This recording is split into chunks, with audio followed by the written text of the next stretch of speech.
The story opens with a haunting scene, countless alien parasites rising from the dark, polluted ocean. They slither toward human settlement. These organisms have one purpose: to locate a host and seize control. We glimpse an ordinary couple, a husband and wife, resting quietly in their home, without warning. A parasite silently slips inside the man's ear while he sleeps. He writhes in agony for a brief moment, then goes completely still. Not far away, Shinichi, a teenage boy, sits in his room with earphones in, enjoying music out of nowhere. A parasite appears and attempts to crawl inside his ear, blocked by earphones. It redirects toward his nose instead. Shinichi spots it, yanks it away, and desperately tries to kill it with a stick. The parasite fights back, biting deep into his hand, then burrows up his arm, in a panic. Shinichi grabs a cable and ties it tightly around his arm. His mother hears the commotion and rushes in, dismissing his story as nonsense. She loosens the cable. The parasite has already settled deep inside his hand. The next morning, Shinichi notices something unusual about his right hand. Meanwhile, the man from earlier has undergone a terrifying transformation as his unsuspecting wife approaches. His face tears open, reshaping into something monstrous. A mass of twisted flesh with multiple eyes. Before she can scream, he devours her whole. The parasite has completely overwritten his mind and turned him into a predator. Back at school, Shinichi walks alongside his friend Satomi. But something feels off. He has no control over his right hand, and it accidentally touches Satomi inappropriately, causing her to storm off in anger. Later in class, his razor slips to the floor. His hand independently stretches out, growing larger to retrieve it. During a basketball game, that same hand launches the ball from an impossible distance and sinks it perfectly. Shinichi rushes home after school to search for answers online. Then, right before his eyes, an eyeball slowly pushes its way out from his hand. He recoils in shock. Just as he grabs a blade to cut it open, his hand morphs. It morphs into the head of a massive snake and lunges at him. Moments later, it shrinks down into a small, odd-looking creature that stares back. The creature mutters quietly that it has failed its mission. Shinichi demands to know what has happened to his hand. The creature pauses, then mimics the exact same question back at him. It begins repeating everything Shinichi says, slowly learning human language. Eventually, it explains that it has consumed his hand entirely and now lives inside it. It asks Shinichi to teach it how to speak properly. On the other side of the city, the parasite controlling the man is watching television, rapidly absorbing human vocabulary and behavior in the very same way. The following morning, Shinichi wakes to find the creature busily reading his textbooks and laptop, absorbing information at a staggering pace. Shinichi warns it that he will go to a doctor and have his hand surgically removed. The creature calmly explains that it has fused itself to Shinichi's cells, meaning the only way to remove it would be to amputate the entire arm, something Shinichi would never actually do. The parasite explains its original intent, to take full control of Shinichi's brain, but Shinichi's quick thinking trapped it in his hand. Now they are permanently linked. It cannot survive without its host, and Shinichi cannot function without his hand. The parasite tells Shinichi to call it Migi. Over days, Migi accompanies Shinichi to school. It quietly reads every book, absorbing knowledge at terrifying speed in the library. Migi observes students sparring in martial arts, instantly memorizing every technique. Back in the art classroom, Satomi finds Shinichi absorbed in his painting. She warns him about inappropriate touching, then glances at his painting and leaves. That evening, While Shinichi showers, Migi announces it needs to examine his body. Amidst this awkwardness, an unlikely bond begins to develop between them. Migi, unlike other parasites, shows no desire to harm Shinichi. Outside, the city descends into horror. People vanish. Mutilated corpses appear. Citizens are terrified. But no one can identify the killers. Only Shinichi knows the truth. Here it is Migi to warn other parasites to stop killing humans for food. Migi responds without emotion. Humans are their natural food source, as long as Shinichi lives. It draws nutrients from him, so it has no reason to hunt. Migi delivers a cold warning. If Shinichi hurts it, it will end his life. Shinichi calls it a demon and turns away to sleep. Disturbed, across town, two detectives discover remains of the first parasite Shinichi and Migi killed. Forensic evidence confirms the dead man consumed human flesh prior to his death. The officers quietly investigate, skeptical of rumors about inhuman predators. One morning at school, Migi picks up a familiar signal. Another parasite is nearby. Shinichi is introduced to the new teacher, Ryoko Tomiya. Composed and softly spoken, Migi immediately identifies her as a parasite. Ryoko senses it too. She recognizes Shinichi as a parasite. After introduction, Shinichi approaches her privately. She tells him not to be frightened. She is different, a researcher, not a killer. She even allowed another parasite to impregnate her host body for an experiment. When Shinichi asks why she's at school, she replies she wants to experience human life. She notices Satomi watching them and suggests continuing later to avoid suspicion. Later, Shinichi meets Ryoko again. She's invited to other parasites, Shimoda and Mr. A. Ryoko explains parasites must work together to survive in the human world. She's built a secret network for sharing intelligence and coordinating movements. This allows them to feed without being caught and remain hidden within society. She invites Shinichi and Migi to join. Shinichi refuses, calling them all monsters. Ryoko acknowledges this without flinching. She then brings up her experiment. She is carrying a child conceived between two parasite-hosted bodies and is curious about what that child will be. Migi immediately points out that since the act occurred within human bodies, the child inside her is biologically human. This gives Ryoko pause. She stares into the distance and asks quietly, if a human child grows inside us, then what exactly are we? What is our purpose here? She tells Shinichi that this is precisely why she is thinking about the long-term future of their species. Before she leaves, she delivers a quiet but devastating warning. If Shinichi tries to interfere with them or expose them, she will eliminate everyone in the school within 3 seconds. Elsewhere, Mr. and Shimoda are busy feeding in private before making their way back to Ryoko. She, in the meantime, is deep in another experiment, trying to eat human food and mimic human behavior as closely as possible. She believes that true long-term survival among humans requires thinking like them, not just wearing their faces. Shinichi returns home heavy with everything he knows. He cannot tell his mother any of it, but knowing how dangerous the city has become, he pleads with her to stay inside. She brushes it off, not understanding his fear. Days pass. Then one night, Mr. corners Shinichi outside his home. He had learned that Shinichi and Migi were responsible for the parasite kill in the shop and has come to eliminate them. A ferocious battle erupts between Migi and Mystery while they clash. Shinichi seizes his moment and drives an iron pipe deep into Mr. A's body. The blood loss begins to weaken both the human body and the parasite controlling it, and Mr. A collapses.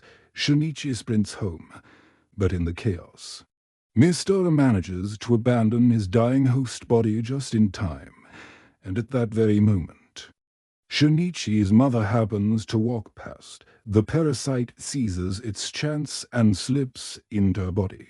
Shortly after, Migi senses Mr. A's parasite approaching the house. It alerts Shinichi, who grabs a knife and hides in the shadows. His mother walks through the door. Migi confirms the worst.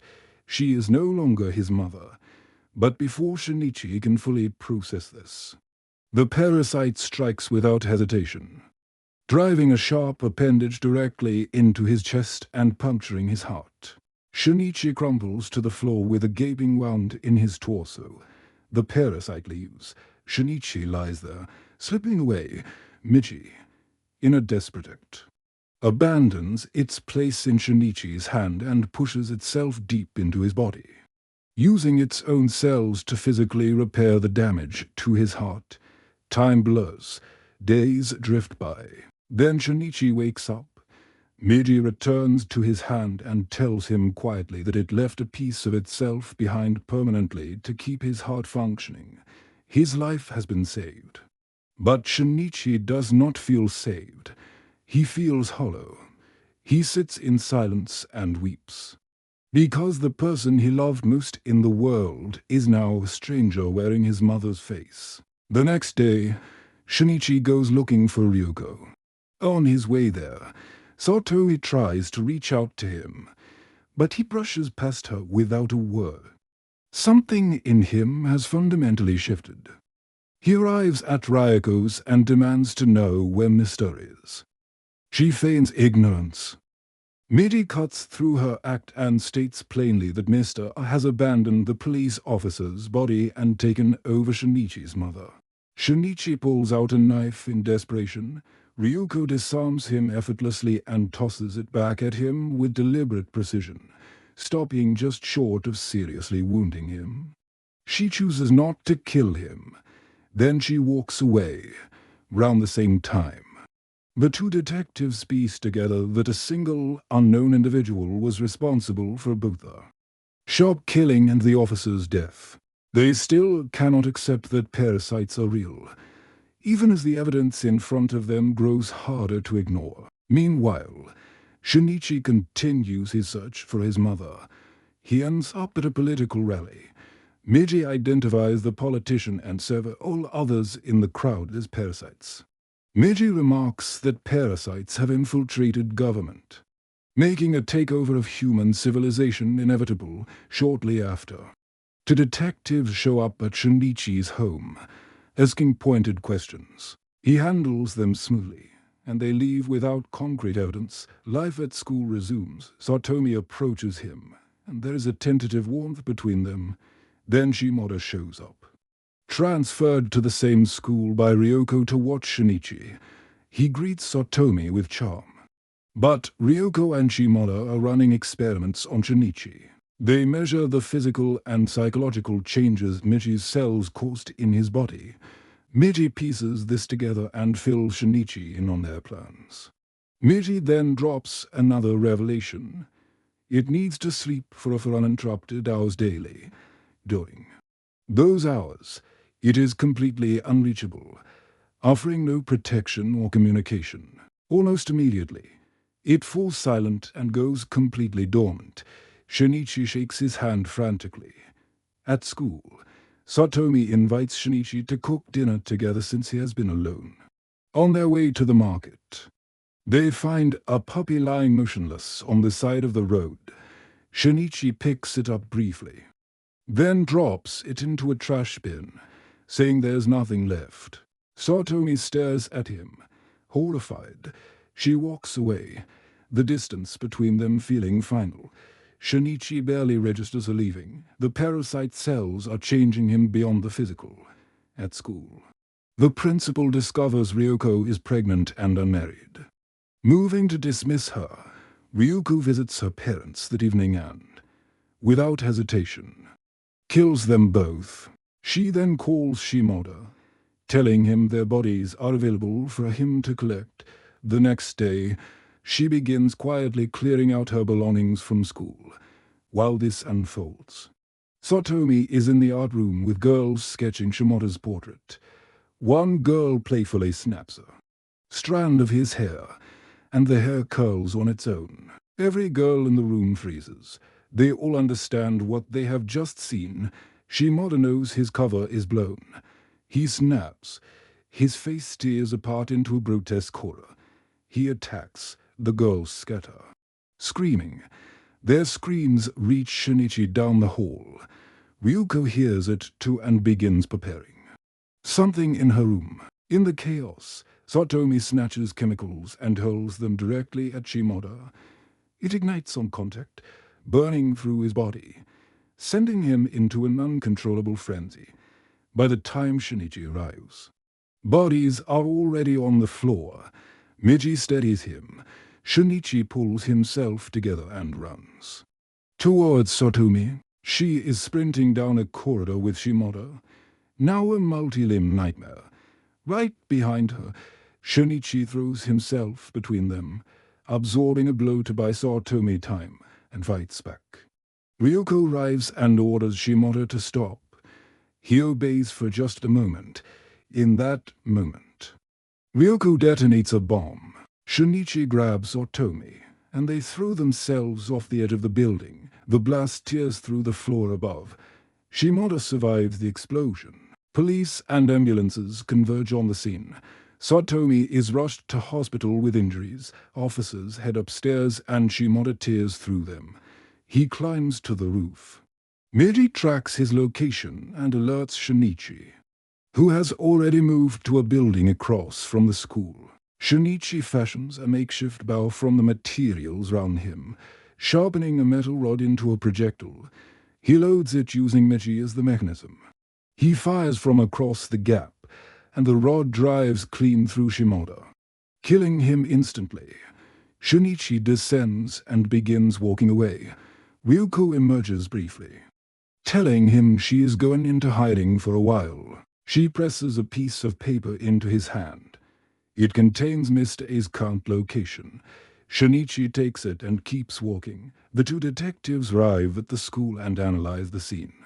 They determine that the kill shot came from a completely different building, but they still have no name, no suspect, no face. Shinichi, meanwhile, has already followed the address Ryuko gave him. It leads him under a bridge, and there is his mother. He moves toward her carefully. That is when Migi warns him that it is about to fall asleep.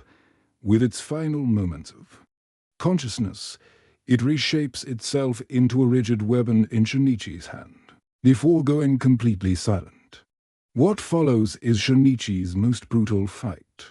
Armed only with the hardened shape of his unconscious parasite, he battles Mr. One-on-One. He is holding his own, gaining the upper hand, and is seconds away from delivering the killing blow. When he hears his mother's voice, a fragment of original consciousness is still alive, fighting against the parasite's grip. Mr. turns that against Shinichi, using the mother's body as a shield. But then something extraordinary happens. That surviving sliver of his mother's will push her through. For just a moment, and her hand moves on its own to protect her son. The opening is gone as quickly as it appeared. Shinichi has no choice. He makes the impossible decision and does what he came to do. He kills his mother to destroy Mr. A. When Migi finally wakes and Shinichi tells it what happened in silence, neither of them speaks for a long time. In the aftermath, the parasite politician's party wins the election by a wide margin. A parasite now holds a powerful seat in government. Back at police headquarters, the two detectives are summoned to a meeting with a senior operations chief. He has been quietly gathering their reports. He confirms what they have been hesitant to believe. Parasites are real. They're embedded in human society. And a covert operation has been authorized to identify and eliminate them. The operation is named Human Life Protection. The parasite politician pays a visit to Ryuko. With them is a new figure, a parasite of exceptional power named Goju. Goto announces calmly that he intends to annihilate the human race. Ryoko listens but says nothing. Her thoughts are on the child growing inside her, a human child. As Migi once pointed out, the question of what she is and what her child will be has never left her. On the other side of the city, Shinichi visits Satomi in the hospital. Something has settled in him, a quiet, cold resolution. He tells himself that he will track down every parasite and put an end to them. What he does not notice is that someone nearby is watching him. A figure in the distance raises a camera and captures a photograph, Shinichi's face and the unmistakable shape of Migi on his hand. The image is taken, the shutter clicks, and on that unsettling note, this chapter of the story comes to a close.